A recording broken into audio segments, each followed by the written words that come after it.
We recently talked about how you need to change some other things in your swing before you can start to change your early extension.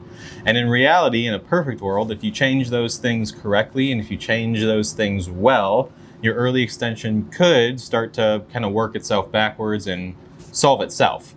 But if you're still struggling with it, I have a good way that we can start to work on that without feeling too much craziness. In my experience as a golf coach with over 6,000 lessons given, one of the things that students tend to struggle with is this idea of pushing their butt back.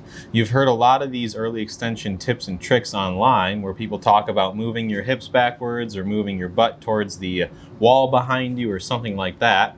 Those are good ways to work on it, don't get me wrong. But for some students, they tend to struggle with it because they think of the swing as much more of an upper body thing, which is fine.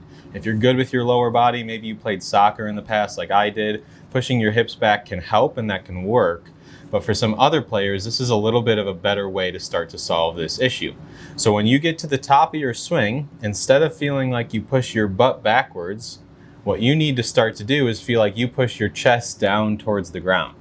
Remember, early extension talks about the entire body. The most unfortunate visual aspect is that your hips are moving towards the golf ball, but your shoulders are extending, your legs are extending. With early extension, everything's extending too early. It's really tough to do one and not everything else. So if you start to feel like you push your chest down towards the golf ball, that can start to push your butt backwards, and that can start to keep you in your posture and your inclination to the ground a lot better. And you have to worry about those hips a little less. Now again, if you work on this and you work with the hips really well and you feel like you're pushing the butt back and that's what fixes your early extension, good, that's fine.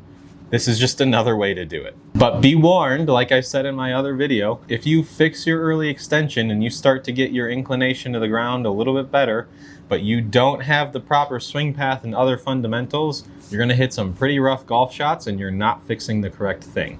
Fix your swing path first, fix your steepness first, then you can start to work the early extension.